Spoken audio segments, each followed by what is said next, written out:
स्वधर्ममपि चावेक्ष्य न विकम्पितुमर्हसि धर्म्यादियुद्धाश्रेयोऽन्यत् क्षत्रियस्य न विद्यते. अन्वयम्. स्वधर्मम् आवेक्ष्य अपि च विकम्पितुं न अर्हसि हि क्षत्रियस्य धर्म्यात् युद्धात् अन्यत् श्रेयः न विद्यते. അന്വയാർത്ഥം, സ്വധർമ്മം എന്തെന്ന് നോക്കിയാലും നിനക്ക് കമ്പിതനാകേണ്ട കാര്യമില്ല തന്നെ. ക്ഷത്രിയന് ധർമാനുസൃതമായ യുദ്ധത്തേക്കാൾ ശ്രേയസ്കരമായി മറ്റൊന്നും അറിയപ്പെടുന്നില്ല. അമൃതവർഷിണിയായ ഭഗവത്ഗീതയുടെ 2-ാം അധ്യായമായ സാഖ്യയോഗം ഗീതാശാസ്ത്രത്തിൻ്റെ സംക്ഷിപ്ത രൂപമാണെന്നാണ് അഭിജ്ഞാമതം. ഓരോ മനുഷ്യനും ജനനം കൊണ്ടും സംസ്കാരം കൊണ്ടും സാഹചര്യം കൊണ്ടും താൻ എത്തിച്ചേരുന്ന സ്ഥാനത്തോട് ബന്ധപ്പെട്ട കർത്തവ്യങ്ങൾ അനുഷ്ഠിച്ചേ തീരും. അനുഷ്ഠിക്കപ്പെടേണ്ട കാര്യങ്ങൾ വിവേചിച്ചറിഞ്ഞ് പ്രവർത്തിക്കാൻ ഓരോ മനുഷ്യനും കടപ്പെട്ടിരിക്കുന്നു. തീരുമാനത്തിന് ആധാരമായ കാര്യങ്ങളെ അപഗ്രഥിച്ച് ക്രമപ്പെടുത്തി എണ്ണി പറയുന്നത് കൊണ്ടാവാം ഈ ചർച്ചയ്ക്ക് സാഖ്യയോഗം എന്ന് പറയുന്നത്.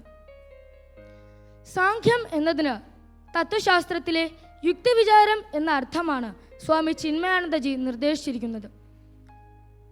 യുദ്ധകളത്തിൽ ബന്ധുജനങ്ങൾക്കെതിരെ യുദ്ധം ചെയ്യാൻ തനിക്ക് കഴിയില്ല എന്ന് പറഞ്ഞ് മാറി നിന്ന അർജുനൻ്റെ മൗഢ്യവും വിഷാദവും കളയാൻ ഭഗവാൻ സ്നേഹത്തോടെ അർജുനോട് ഇങ്ങനെ പറഞ്ഞു: അല്ലയോ അർജുന, ഇത് നന്നായില്ല. നിന്റെ ഈ പെരുമാറ്റം സജ്ജനങ്ങൾക്ക് ചേർന്നതല്ല.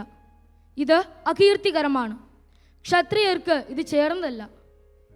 നപുംസകങ്ങൾക്ക് മാത്രമേ ഇത് ചേരുകയുള്ളൂ എന്ന് പറഞ്ഞ മാനസികോത്തേജനം നൽകിയ ഗീതയുടെ ഒരു പ്രധാനപ്പെട്ട ഭാഗമാണ് സാഖ്യയോഗം. വ്യാഖ്യാനം. അധർമ്മശക്തികൾ നമ്മുടെ നാടിൻ്റെ ഭദ്രതയ്ക്ക് ഭീഷണിയായി തീർന്നിരിക്കുന്നു.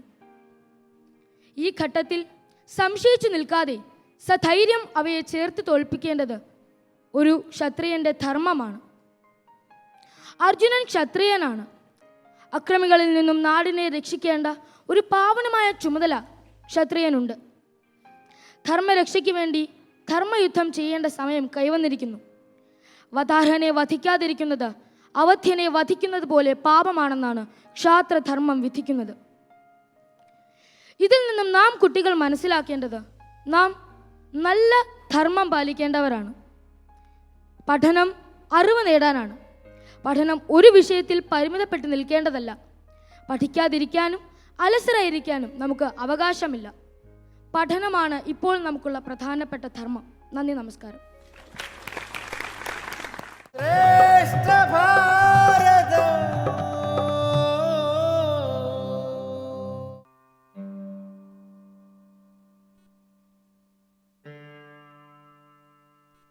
ആ അശ്വമേധ യാഗത്തെ തുടർന്ന് ഞാൻ അശ്വമേധ രക്ഷാർത്ഥം പോകവേ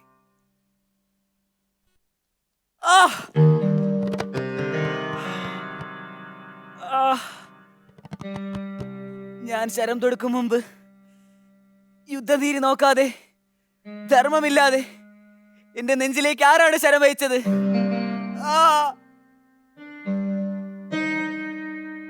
ഞാൻ ചുറ്റും നോക്കി.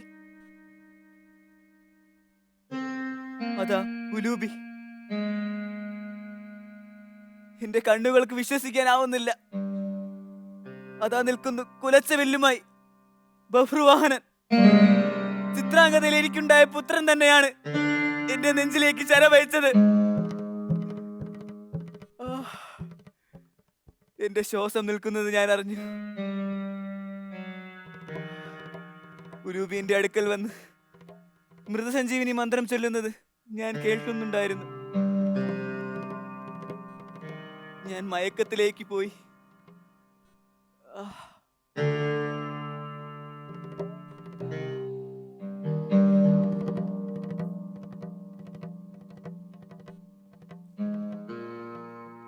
ദ്വാരകയിലെ ശ്രീകൃഷ്ണാന്തപുരത്തിലെ സ്ത്രീജനങ്ങളുമായി ഞാൻ ഹസ്തിനപുരിയിലേക്ക് പോവുകയായിരുന്നു. അപ്പോൾ സരസ്വതി നദി തീരത്തെ കാട്ടിനുള്ളിൽ ഒരാരവം. ഞാൻ രഥം നിർത്തി. പിന്നാലെ വന്ന രഥങ്ങൾ നിർത്തി. ഞാൻ തിരിഞ്ഞു നോക്കി. പിന്നാലെ വന്ന രഥങ്ങൾ നിർത്തി. അതിലുണ്ടായിരുന്ന സ്ത്രീകളെ കാട്ടാനന്മാർ പിടിച്ചുകൊണ്ടുപോകാൻ തുനിയുകയായിരുന്നു. ഞാൻ ഗാണ്ഡീവം തൊടുത്തു. പക്ഷേ ഗാണ്ഡീവത്തിന്റെ ശക്തി കെട്ടിരുന്നു. സുന്ദരികളായ സ്ത്രീകളെ കാട്ടാളന്മാർ പിടിച്ചു വലിച്ചുകൊണ്ടുപോയി. ചിലർ സരസ്വതി നദിയിലെ കാണാ കയങ്ങളിലേക്ക് എടുത്തു ചാടി ജീവിതം നശിപ്പിച്ചു. എനിക്കെല്ലാം നോക്കി നിൽക്കാനേ കഴിഞ്ഞുള്ളൂ. ഞാൻ നിസ്സഹായനായി ഹസ്തിനപുരിയിലെത്തി. അന്ന് മനസ്സിലായി ഞാൻ അശക്തനാണ്. എന്നെ കൊണ്ട് ഒറ്റയ്ക്കൊന്നും ചെയ്യാൻ കഴിയില്ല എന്ന്. മാതാ കുന്തിദേവിക്ക് വരബലത്താൽ കിട്ടിയ മന്ത്രത്താൽ ഇന്ദ്രവംശജനായി ഞാൻ പിറന്നു. ദ്രോണാചാര്യരുടെ കീഴിൽ അസ്ത്രാഭ്യാസം നടത്തി. അവിടെ വെച്ച് ഏകലവ്യന്റെ അസ്ത്രാഭ്യാസത്തിന് മുമ്പിൽ നാണം കെട്ട ഞാൻ നിഷാദന്റെ കാര്യം ഗുരുവിനോട് പറഞ്ഞു. അസ്ത്രാഭ്യാസാനന്തരം ഗുരുദക്ഷിണയായി ദ്രുപദ രാജാവിനെ പിടിച്ചുകെട്ടി ദ്രോണർക്ക് മുമ്പിൽ സമർപ്പിച്ചു.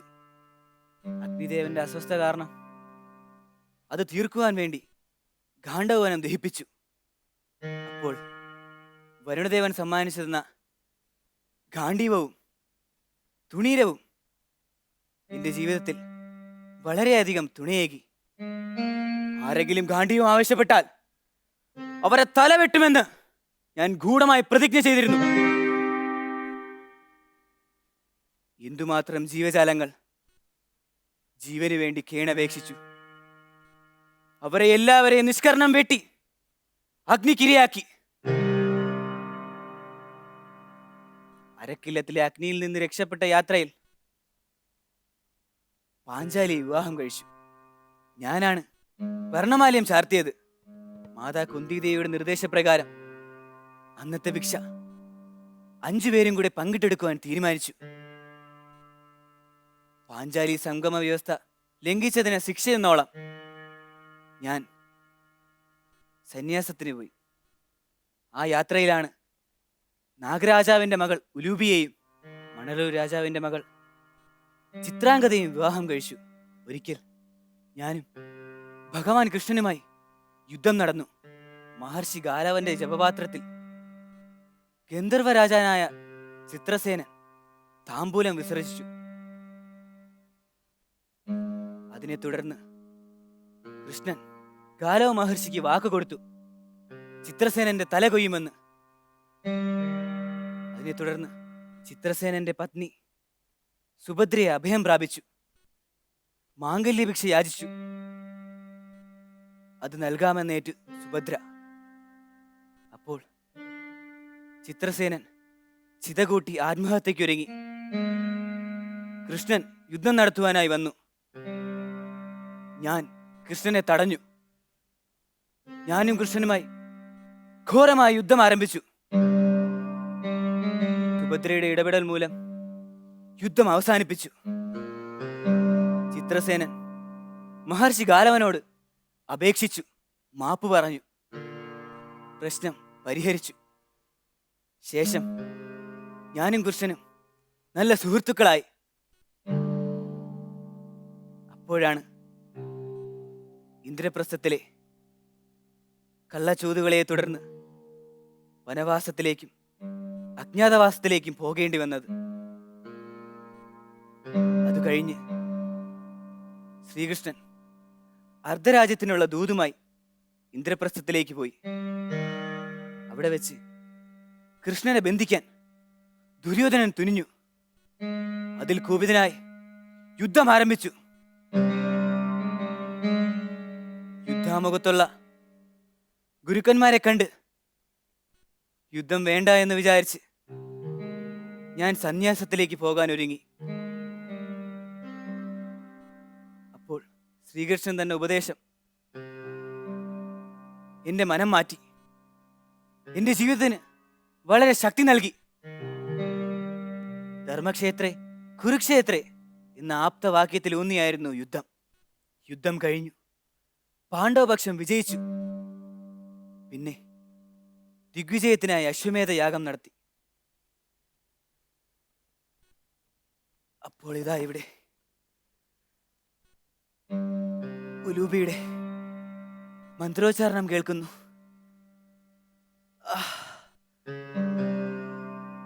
ഞാൻ ബോധത്തിലേക്ക് വരുന്നു.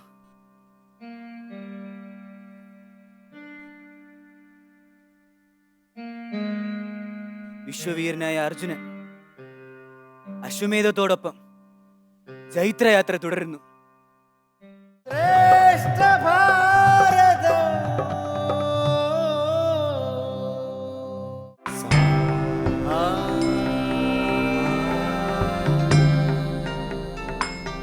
ശ്രേഷ്ഠ ഭാരതം. ലക്ഷ്മണൻ ചെയ്തത് പുരുഷോചിതമായ പ്രവൃത്തിയാണെന്നാണോ അഭിപ്രായം? അല്ല. അല്ല, ആണെന്ന് ഇദ്ദേഹത്തിനാണ് അഭിപ്രായം അല്ലേ? അപ്പൊ അദ്ദേഹത്തിൽ നിന്ന് തുടങ്ങാം. ശരി, തുടങ്ങാം നിങ്ങളുടെ വാദം. ലക്ഷ്മണൻ പ്രധാനമായും ഇവരുടെ കൂടെ വന്നത് ഇവരുടെ സംരക്ഷണാർത്ഥമാണ്. ഇവരുടെ സുരക്ഷയ്ക്ക് ഹാനി ഉണ്ടാകുന്ന ഏതൊന്നിനെയും നശിപ്പിക്കുവാൻ ലക്ഷ്മണൻ ബാധ്യസ്ഥനാണ്. രാഹുലാണോ എതിർത്ത് വാദിക്കുന്നത്? ശരിയല്ലേ? പിന്നെ എന്തിനാണ് ലക്ഷ്മണൻ അവിടെ? ലക്ഷ്മണൻ ഇവരെ സംരക്ഷിക്കാനാണ്. സത്യം തന്നെ. ഇവിടെ വരുന്ന ശൂർപ്പണഖ ഒരു സ്ത്രീയാണ്. സ്ത്രീത്വത്തെയാണ് ഇവിടെ അപമാനിക്കുന്നത്. അത് തെറ്റാണ്, പരമമായ തെറ്റാണ്. ശൂർപ്പണഖ ഒരു രാക്ഷസിയാണെന്ന് ഓർമ്മ വേണം. സ്ത്രീ അമ്മയാണ്, ദേവിയാണ്, സഹോദരിയാണ്. അവിടെ രാക്ഷസ സ്ത്രീ എന്നോ മാനുഷ സ്ത്രീ എന്നോ ദേവസ്ത്രീ എന്നോ വ്യത്യാസമില്ല. സ്ത്രീ എന്ന് മാത്രമേ പറയുന്നുള്ളൂ. ഈ പറയുന്ന സ്ത്രീ തന്നെയല്ലയോ സീതാദേവി ആക്രമിക്കുന്നത്? സീതാദേവി അവിടെ മൗനിയായിട്ടിരിക്കുകയില്ലായിരുന്നു. അപ്പൊ ആ സ്ത്രീക്ക് എന്തു ആവാൻ തിരിച്ചൊന്നും പറ്റില്ല. സ്ത്രീ ഒരു പരീക്ഷണ വസ്തുവാണ് ഇവിടെ ആകുന്നത്. ആദ്യം ശ്രീരാമൻ ലക്ഷ്മണന്റെ അടുത്തേക്കും, ലക്ഷ്മണൻ ശ്രീരാമന്റെ അടുത്തേക്കും, വീണ്ടും ലക്ഷ്മണന്റെ അടുത്തേക്കും, ശ്രീരാമന്റെ അടുത്തേക്കും പന്ത് തട്ടുന്നത് പോലെയാണ് ഒരു സ്ത്രീ അപമാനിക്കുന്നത്. ശ്രീരാമൻ തന്നെ പറയുന്നുണ്ട് തനിക്ക് സപത്നി ഉണ്ടെന്ന്, തനിക്കൊരു പത്നി ഉണ്ടെന്ന് പറയുന്നുണ്ട്. പിന്നെ എന്തിനാ വീണ്ടും വീണ്ടും ശ്രീരാമന്റെ അടുത്തോട്ട് ചെല്ലുന്നത്? ശ്രീരാമന്റെ പാദമുദ്രകൾ കണ്ട് അതിനോട് ഇഷ്ടപ്പെട്ടാണ് ശൂർപ്പണഖ അവിടെ എത്തുന്നത്. എന്നിട്ട് ശൂർപ്പണഖ ആദ്യം പറയുന്നുണ്ട്, ഞാൻ എൻ്റെ പരമാർത്ഥം ആദ്യം തന്നെ പറയാം, നിന്നോടും നീ എന്നോടും പിന്നെ ചോദിക്കുമല്ലോ എന്ന്.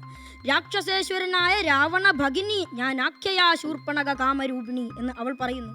തുടർന്ന് ശ്രീരാമൻ തൻ്റെ ചരിതങ്ങളൊക്കെ പറഞ്ഞ് നിന്റെ മനോഗതം ചൊല്ലൂ മനോഹരേ എന്ന് പറഞ്ഞതിന് ശേഷം മാത്രമാണ് അവൾ തൻ്റെ ആവശ്യം പറയുന്നത്.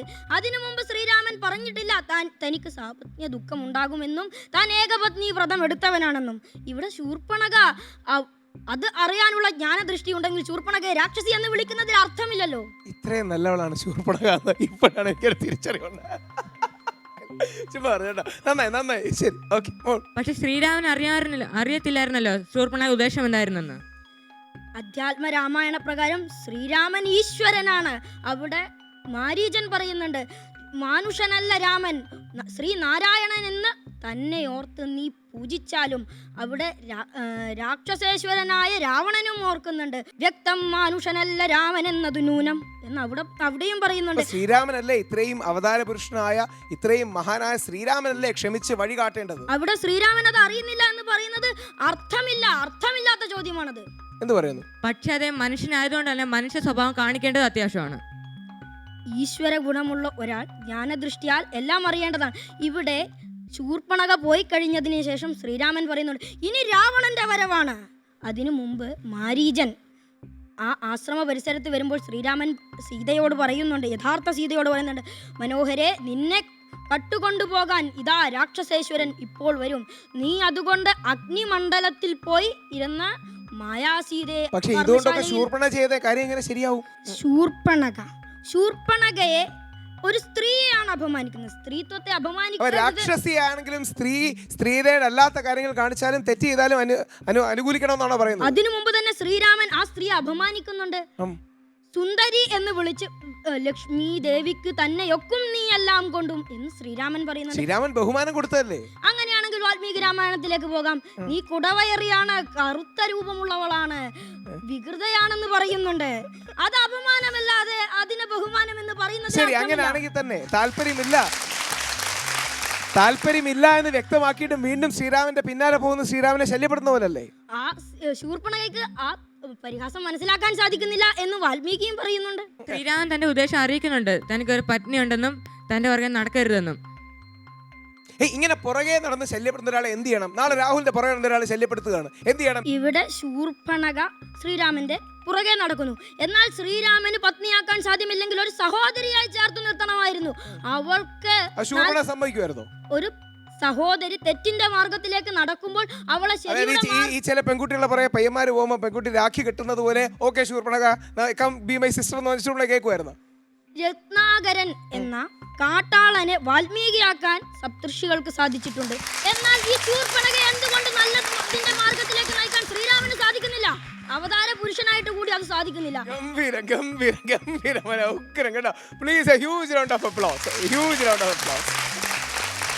വളരെ നന്നായി. അടുത്ത് ആദിദേവ് അല്ലേ? ആദിദേവ് വാദം തുടങ്ങാം. സീതയെ ആക്രമിക്കാൻ ശ്രമിക്കുമ്പോൾ മാത്രമാണ് ലക്ഷ്മണൻ സീതയുടെ നാസികയും മൂക്കും ഛേദിക്കുന്നത്. ശൂർപ്പണഖയുടെ നാസികയും മൂക്കും ഛേദിക്കുന്നത്. അവിടെ തെറ്റില്ല. ഇവിടെ നേരത്തെ പറയുകയുണ്ടായി ശ്രീരാമൻ ദൈവ ചൈതന്യമുണ്ട്, അപ്പോൾ കാര്യങ്ങൾ നേരത്തെ മനസ്സിലാക്കാൻ കഴിയുമെന്ന്. അങ്ങനെയെങ്കിൽ ദൈവചൈതന്യം ഉണ്ടെന്ന് നമ്മൾ വിശ്വസിക്കുന്ന സീതയ്ക്കും ലക്ഷ്മണനും എന്തുകൊണ്ട് അത് നേരത്തെ തിരിച്ചറിയാനോ അതിനെ മറ്റൊരു മാർഗത്തിൽ കൂടെ തടയാനോ കഴിഞ്ഞില്ല? ഈ വലിയ രാമായണം എന്ന കഥയെ കൊത്തി ഉണ്ടാക്കിയതാണ് ശില്പം. ആ ശില്പം ഇതിഹാസമാണ്. ഇത് ആസീത് എന്നാണ് ഇതിഹാസത്തിൻ്റെ തത്വവും. മനോഹരമായ ശില്പമാണ് ഇതിഹാസം. അതിലൊന്നാണ് രാമായണം. ആ രാമായണത്തിൽ തത്വങ്ങൾ മാത്രമാണ് ഉൾക്കൊള്ളിച്ചിട്ടുള്ളത്. ഈ തത്വങ്ങൾ മാത്രമാണ് ഈ ശൂർപ്പണഖയെ ആക്രമിച്ചത് എന്തിനാണ്? അതാണ് ഇവിടുത്തെ ചോദ്യം. ശൂർപ്പണഖ എന്നത് രാക്ഷസിയാണ്. രാക്ഷസി ഭാവം കൊണ്ട് അവൾ കാമത്തെ അതിജയിക്കാൻ സാധിക്കാത്തതിനാലാണ് അവൾ പിന്നാലെ വരുന്നത്. അത്തരം പിന്നാലെ വരുന്നവരെ എങ്ങനെ പ്രതിരോധിക്കണമെന്നാണ് ശരിയാക്കാൻ പാടില്ലായിരുന്നു. ശ്രീരാമന്റെ അടുത്ത് ആദ്യം വന്നു. അപ്പോൾ ശ്രീരാമൻ പറഞ്ഞു, എനിക്കാവില്ല, നീ ലക്ഷ്മണന്റെ അടുത്തേക്ക് പോകൂ, എനിക്ക് നിന്നെ എന്ത് വന്നാലും സ്വീകരിക്കാൻ കഴിയില്ല എന്ന് പറയുന്നു. അപ്പോൾ വീണ്ടും അവൾ ശ്രീരാമന്റെ അടുത്തേക്ക് വരുന്നു. അപ്പോൾ അവിടെ കാണിക്കുന്നത് എന്താണ്? അവൾ അഭിസാരികയാണ് പോയതിന്റെ അടുത്ത് പിന്നെയും വരുന്നത്. എന്തുകൊണ്ട് വരുന്നു? അവര് തന്നെയാണ് അങ്ങോട്ടും ഇങ്ങോട്ടും പറഞ്ഞു വിട്ടുകൊണ്ടിരുന്നത്.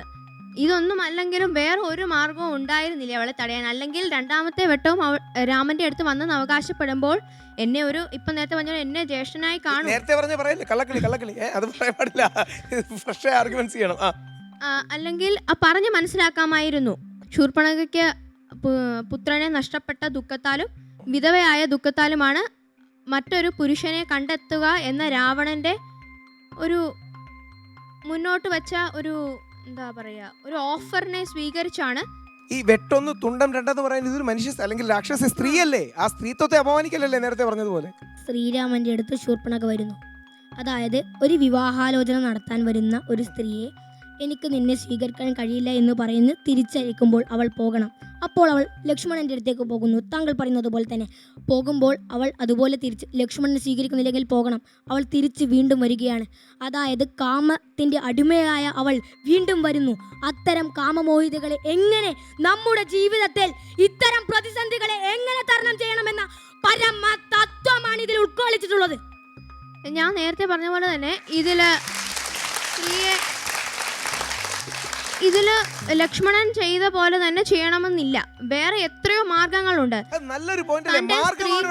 ഒരു ശൂർപ്പണഖ എന്ന സ്ത്രീ ഒരു രാക്ഷസിയാണെങ്കിൽ ഒരു സ്ത്രീയാണ്. ആ സ്ത്രീയുടെ സ്ത്രീത്വത്തെ എന്താ പറയാ സ്ത്രീത്വത്തെ നശിപ്പിച്ചുകൊണ്ടല്ലായിരുന്നു അതിനുള്ള ഒരു മറുപടി കൊടുക്കേണ്ടത്.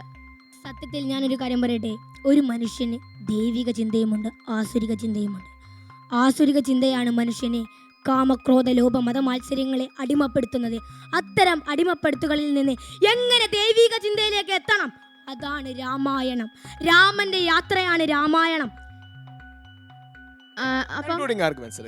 അപ്പം ക്രോധം ഒക്കെ അപ്പം രാക്ഷസീയ ചിന്തയാണെന്ന് താങ്കൾ തന്നെ പറഞ്ഞു കഴിഞ്ഞു.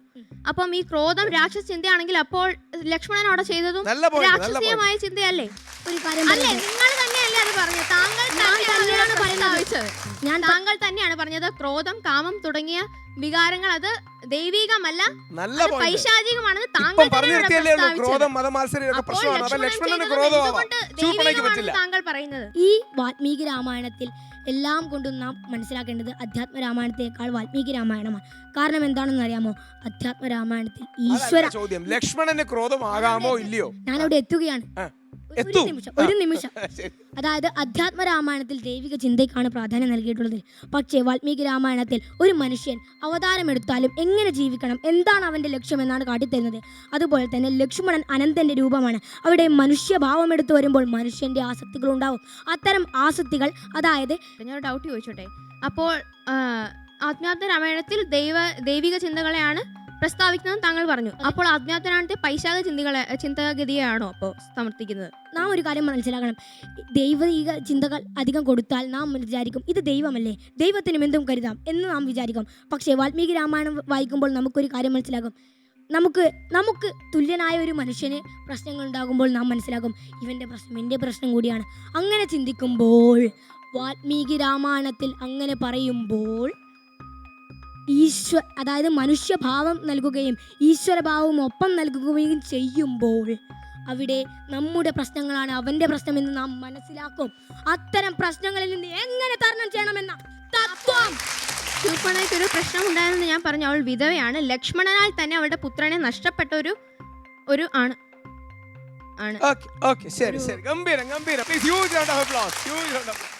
ശ്രേഷ്ഠ ഭാരതം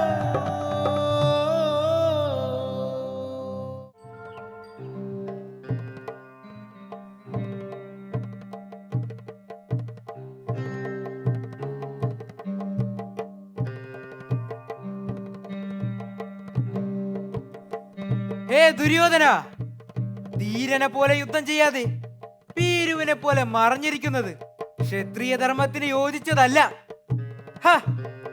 ഇതോ കൗരവരുടെ യുദ്ധശാസ്ത്രം. വരൂ ദുര്യോധന, ഭീരു അല്ലെങ്കിൽ മറഞ്ഞിരിക്കാതെ വരൂ. യുധിഷ്ഠിര, ഞാൻ ഏകനാണ്. ഞാൻ എങ്ങനെയാണ് നിങ്ങൾ ഇത്രയും പേരോട് കൂടി യുദ്ധം ചെയ്യുന്നത്? ദുര്യോധന, ഞങ്ങൾ 5 പേരിൽ ആരെ വേണമെങ്കിലും നിനക്ക് യുദ്ധത്തിനായി തിരഞ്ഞെടുക്കാം. നീ അവരോട് മാത്രം യുദ്ധം ചെയ്താൽ മതി. യുദ്ധത്തിൽ ഞങ്ങൾ പരാജയപ്പെടുകയാണെങ്കിൽ നീ ജയിച്ചതായി പ്രഖ്യാപിക്കും. ഇത് ധർമ്മപുത്രരായ യുധിഷ്ഠിരന്റെ വാക്കാണ്. ഹേ ദുര്യോധന, നിന്റെ മൃത്യു സംജാതമായി കഴിഞ്ഞിരിക്കുന്നു. നീ ഇന്നേ വരെ ചെയ്ത കൊടിയ പാപങ്ങൾക്കുള്ള ഫലം ഇന്ന് നമ്മുടെ ഗത കൊണ്ട് നീ അനുഭവിക്കും. ഭീമ, വീര്യം വാക്കുകളിലല്ല പ്രവൃത്തിയിലാണ് കാണിക്കേണ്ടത്. നിന്റെ വീമ്പ് പറച്ചിൽ ഞാൻ ഇന്നത്തോടെ അവസാനിപ്പിക്കും. കഴിയുമെങ്കിൽ എന്റെ ഗതാപ്രഹരം തടുത്തു നോക്ക്.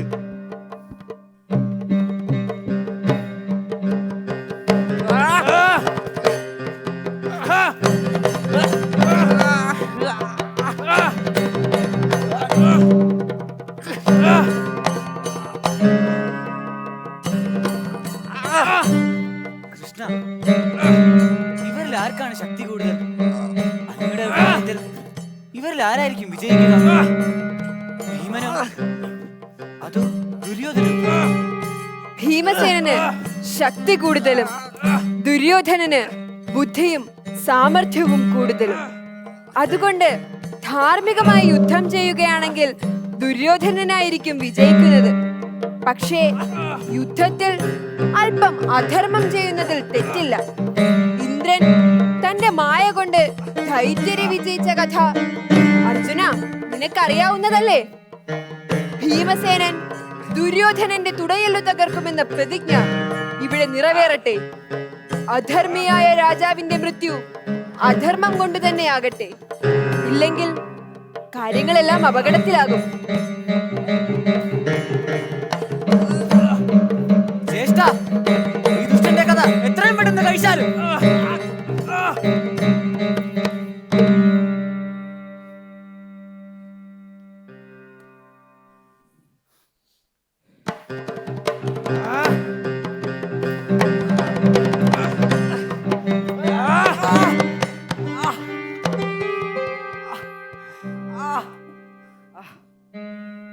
ദുര്യോധന, നീ എന്തെല്ലാമാണ് ഞങ്ങളെ കുറിച്ച് പറഞ്ഞത്, ചെയ്തത്?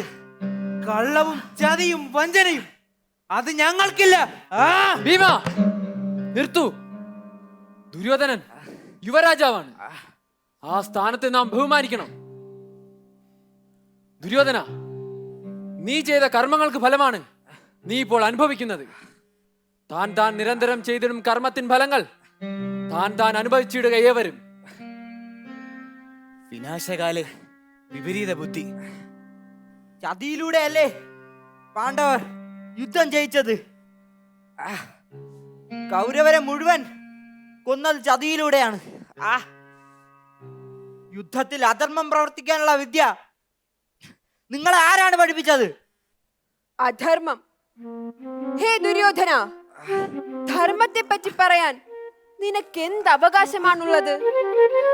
വെറും 16 വയസ്സ് മാത്രം പ്രായമുള്ള അഭിമന്യുവിനെ ചക്രവ്യൂഹത്തിൽപ്പെടുത്തി നിർദാക്ഷിണ്യം വധിക്കുമ്പോൾ എവിടെയായിരുന്നു നിന്റെ ധർമ്മബോധം?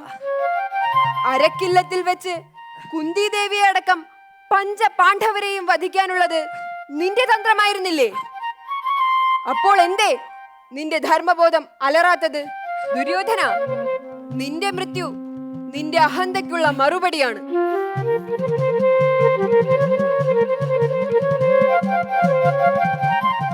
ശ്രേഷ്ഠ ഭാരതം. ജയന്റെ ഔരസപുത്രനാണ് ഞാൻ. അമ്മയുടെ പേര് ശതഹൃദ. ആരാണ് ശ്രീരാമന് മുന്നിൽ ഇങ്ങനെ സ്വയം പരിചയപ്പെടുത്തുന്നത്? A. Viradhan, B. Sarabhangan, C. Shoorpanakha, D. Guhan. Your time starts now.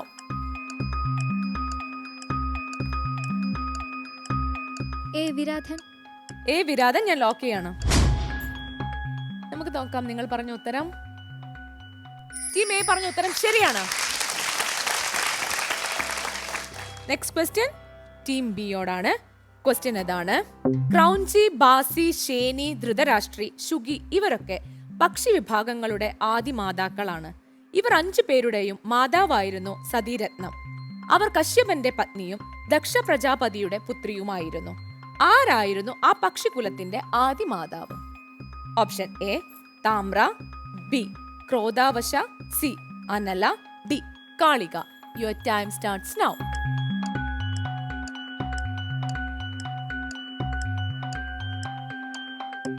അനല.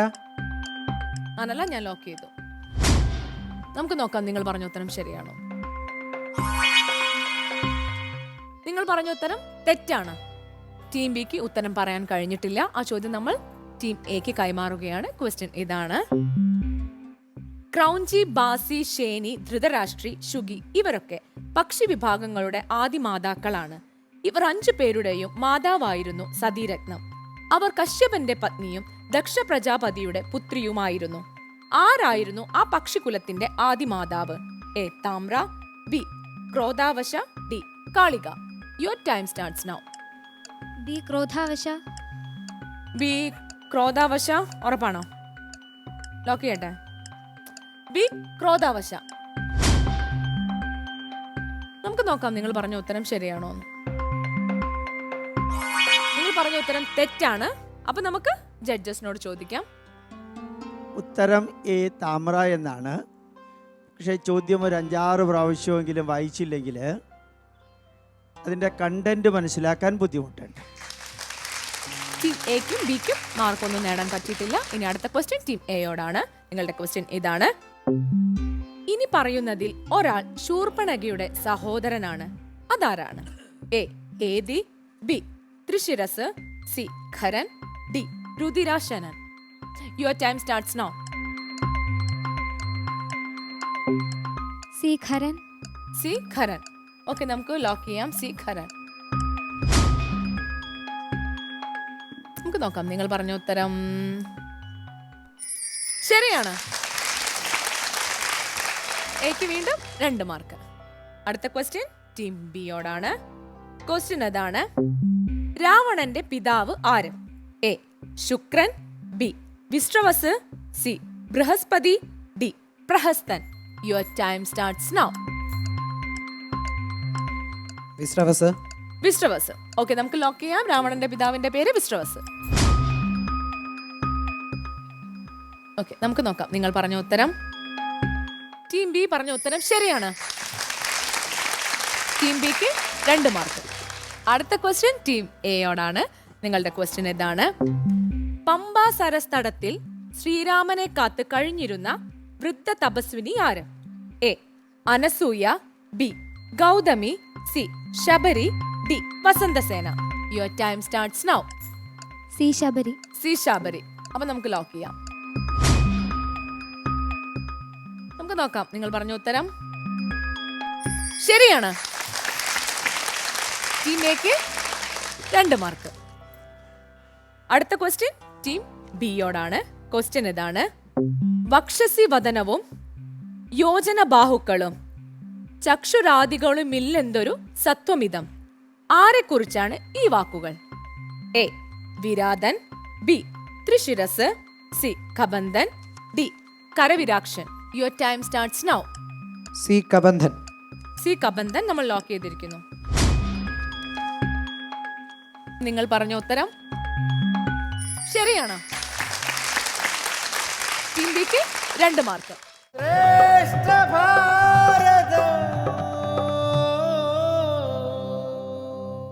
എത്ര കാലത്തേക്കാണ് ഈ ഇരിപ്പ്? ജീവനുള്ളിടത്തോളം കാലം ജീവിക്കാൻ വേണ്ടിയുള്ള കാത്തിരിപ്പ്. ഈ പർവ്വതമെങ്കിലും രക്ഷയ്ക്കായുള്ളത് ഭാഗ്യം.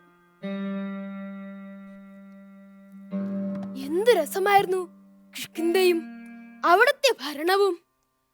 എല്ലാം വിധി നിശ്ചയം.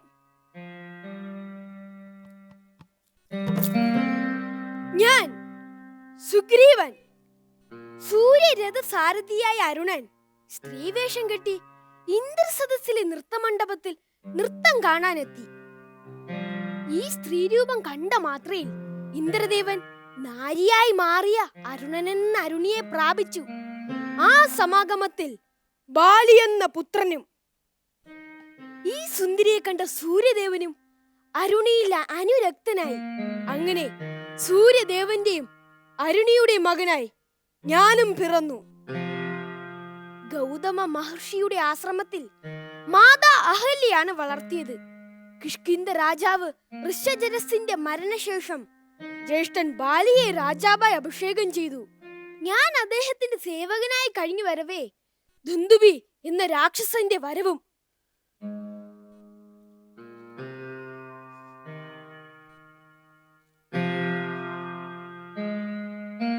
ഞാൻ 1 വർഷം ആ ഗുഹാമുഖത്ത് കാത്തുനിന്നു. രാക്ഷസനായ ദുന്ദുബിയെ കൊന്ന് വിജയശ്രീ ലാളിതനായി വരുന്ന ജ്യേഷ്ഠൻ ബാലിയെ കാത്ത്. പക്ഷേ അദ്ദേഹം വന്നില്ല. അസുരൻ മരിച്ചാൽ ക്ഷീരവും ജ്യേഷ്ഠൻ മരിച്ചാൽ രക്തവും എത്തുമെന്നാണ് ജ്യേഷ്ഠൻ പറഞ്ഞിരുന്നത്. ആ ഗുഹാമുഖത്ത് ശക്തമായ രക്തപ്രവാഹം കണ്ടപ്പോൾ കിട്ടാവുന്നതിൽ ഏറ്റവും വലിയ കല്ലെടുത്ത് ആ ഗുഹ അടച്ചിരുന്നു. അതും ആ രാക്ഷസനായ ദുന്ദുബി പുറത്തു കടക്കാതിരിക്കാനായിരുന്നു. പക്ഷേ ഇതെല്ലാം മായാവിയായ ദുന്ദുബിയുടെ മായപ്രയോഗങ്ങളായിരുന്നു. ഞാൻ അറിഞ്ഞിരുന്നില്ല. ഇതൊന്നും ജ്യേഷ്ഠൻ ബാലി വിശ്വസിച്ചുമില്ല. ഞാൻ പലരെയും കൊണ്ട് പറഞ്ഞു നോക്കി. ഞാൻ രാജഭരണത്തിന് വേണ്ടിയും രാജ്ഞി തട്ടിയെടുക്കുന്നതിന് വേണ്ടിയും മനഃപൂർവ്വം ചെയ്തെന്നാണ് ജ്യേഷ്ഠൻ വിശ്വസിച്ചത്. ഞാനും അദ്ദേഹവും തമ്മിൽ അകന്നു. അദ്ദേഹം കിഷ്കിന്ധ രാജധാനി രാജാവായി. ഞാൻ ഈ ഋഷിമുഖാചലത്തിൽ, ഈ പർവ്വതത്തിൽ ഇവിടെ ഒളിച്ചു കഴിയുന്നു. എന്തായാലും ഇവിടെ അദ്ദേഹത്തിന് പ്രവേശിക്കാൻ കഴിയില്ല. പ്രവേശിച്ചാൽ അദ്ദേഹത്തിന്റെ തല പൊട്ടിത്തെറിച്ചു പോകും. അതുമാത്രമല്ല, എന്നും പ്രഭാതത്തിൽ 4 സമുദ്രതീരങ്ങളിലും തീർത്ഥസ്നാനങ്ങളിലും ധ്യാനജപം നടത്തുക ജ്യേഷ്ഠൻ ബാലിയുടെ പതിവായിരുന്നു. അപ്പോഴെല്ലാം എന്റെ ഈ തലയിൽ ചവിട്ടിയാണ് ഉയർന്നു ചാടുക. അത് സഹിക്കാവുന്നതിനും അപ്പുറമായിരുന്നു. ഈ കാരണത്താൽ ഹനുമാൻ അദ്ദേഹത്തെ ആക്രമിച്ചതുകൊണ്ട് പിന്നെ ഉപദ്രവിച്ചില്ല. ഞാൻ സഹിക്കാവുന്നതിന്റെ പരമാവധി സഹിക്കുന്നു. ഹേ ഹനുമാൻ, അതാ ആരൊക്കെയോ ഇങ്ങോട്ട് വരുന്നു. വേഗം പോയി അന്വേഷിച്ചു വാ, ശത്രുവോ മിത്രമോ എന്ന്. ഹനുമാന്റെ അന്വേഷണത്തിൽ ശത്രുവോ മിത്രമോ അല്ല, എന്നാൽ മിത്രമാക്കാവുന്നവരാണ്. ഭാര്യ വിരഹ ദുഃഖത്താൽ നടക്കുന്നു. അനുജൻ ലക്ഷ്മണനാൽ പരിസേവതനായ രാജ ദശരഥ തനയൻ ശ്രീരാമൻ. ചിലപ്പോൾ ഇദ്ദേഹത്തിലൂടെയാവും എന്റെ മോചനം. ഹനുമാന്റെ നിർദ്ദേശാനുസരണം ഞങ്ങൾ സഖ്യം ചെയ്യുവാൻ തീരുമാനിച്ചു. ഞാൻ നിങ്ങളെ സഹായിക്കാം 2 വ്യവസ്ഥയിന്മേൽ. 1, ആ ജ്യേഷ്ഠൻ ബാലിയെ വധിക്കണം, എന്നെ കിഷ്കിന്ധ രാജാവാക്കണം. 2, ജ്യേഷ്ഠൻ ബാലിയാൽ വധിക്കപ്പെട്ട ദുന്ദുബി രാക്ഷസന്റെ അസ്ഥികൂടക്കൂട്ടം ഒരു കുന്നായി കൂടിക്കിടക്കുന്നു, അത് മാറ്റണം. പിന്നെ സപ്തസാല വൃക്ഷങ്ങളെ ഒരൊറ്റ അമ്പിനാൽ നശിപ്പിക്കുകയും വേണം. അദ്ദേഹത്തെ വധിക്കാൻ നേരിട്ടാവില്ല. ആയതിനാൽ ഒളിപ്പോരിലൂടെ മാത്രമേ സാധിക്കൂ. വ്യവസ്ഥകൾ അംഗീകരിച്ചു. ഞങ്ങൾ സഖ്യം ചെയ്തു. സപ്തസാല വൃക്ഷങ്ങളെ ഖണ്ഡിച്ചു. ഞാൻ കിഷ്കിന്ധയിൽ പോയി പോർവിളി മുഴക്കി. അദ്ദേഹം ഇറങ്ങി വന്നു. ഘോരമായ യുദ്ധം നടന്നു. പക്ഷേ രാമചന്ദ്രൻ ശരമെയ്തില്ല. ഞാൻ രക്തം ഛർദിച്ച് അവശനായി. അന്ന് ഞാൻ മൃദുപ്രായനായി രാമചന്ദ്രനെ കുറേയേറെ പഴിച്ചു. അവസാനം ബോധ്യമായി, യുദ്ധസമയത്ത് എന്നെയും ജ്യേഷ്ഠനെയും തിരിച്ചറിയാൻ കഴിയില്ല. ആയതിനാൽ എനിക്കൊരു പൂമാല കഴുത്തിൽ അണിയിച്ചു. ശേഷം നടന്ന ഘോര യുദ്ധത്തിൽ രാമചന്ദ്രൻ വൃക്ഷമറബിൽ നിന്ന് ശരമെയ്തു. ഭാര്യയെ വധിച്ചു. ഞാൻ കിഷ്കിന്ധ രാജാവായി. അതിന്റെ ഉന്മാദത്തിൽ സീതാന്വേഷണം മറന്നു.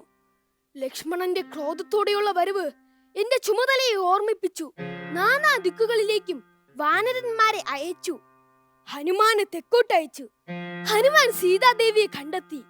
ലങ്കയിലേക്ക് ചിറകെട്ടി യുദ്ധം ചെയ്തു. യുദ്ധത്തിൽ വച്ച് വാനരപ്പടയ്ക്ക് വളരെയേറെ പ്രഹരം വരുത്തിയ യുദ്ധം വിജയിച്ചു. പത്നി സീതാ സമേതനായി ശ്രീരാമൻ അയോധ്യയിലേക്ക് എത്തുകയും രാജാവായി രാമചന്ദ്രനെ അഭിഷേകം ചെയ്യുകയും ചെയ്തു. ശ്രീരാമൻ നടത്തിയ അശ്വമേധ യാഗത്തിലും പങ്കെടുത്തു. അശ്വമേധ യാഗം പൂർത്തിയായ ശേഷം ഞാൻ കിഷ്കിന്ധയിലേക്ക് മടങ്ങി.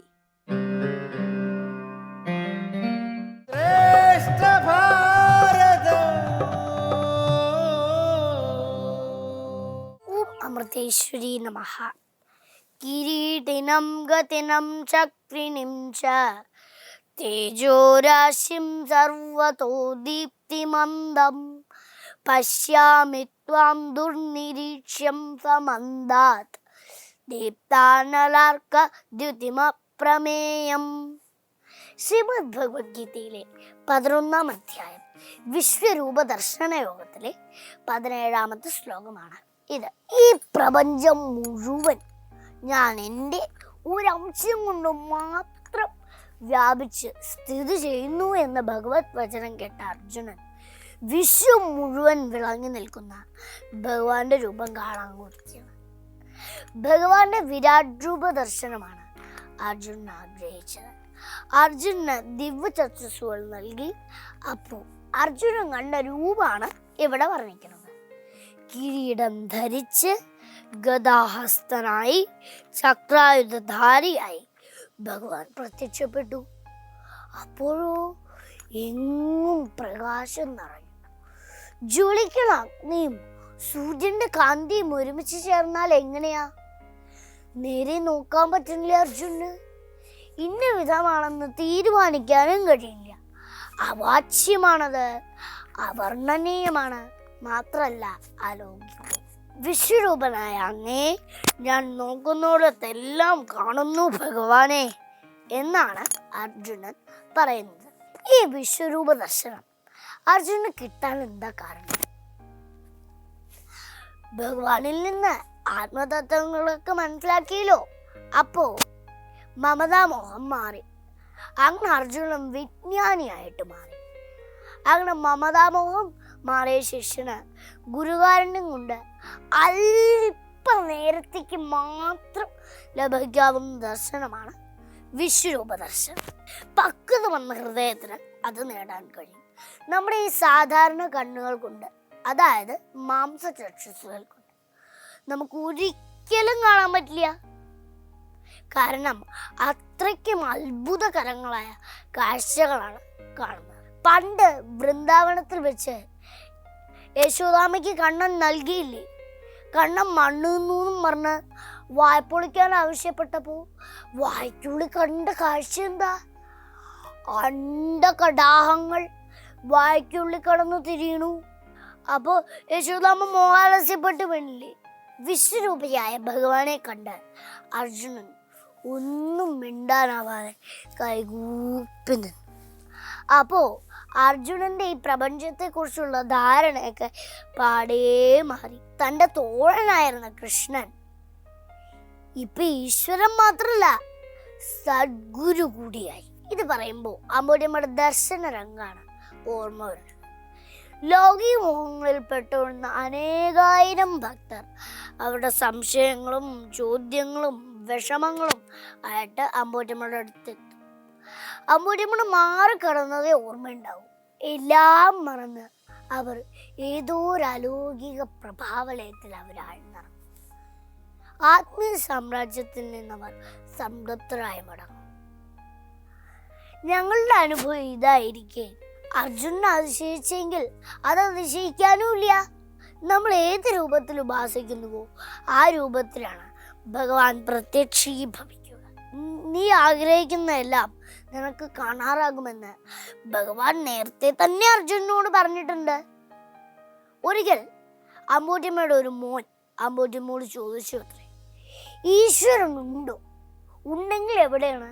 അമ്പൂറ്റിയമ്മ ഒന്ന് പുഞ്ചിരിച്ചുകൊണ്ട് പറഞ്ഞു, ഈശ്വരനല്ലാത്തതായിട്ട് മറ്റെന്താണ് ഇവിടെയുള്ളത് മോനെ? മോൻ നാക്കുകൊണ്ട് നാക്കുണ്ടോ എന്ന് ചോദിക്കുന്ന പോലെയാണല്ലോ.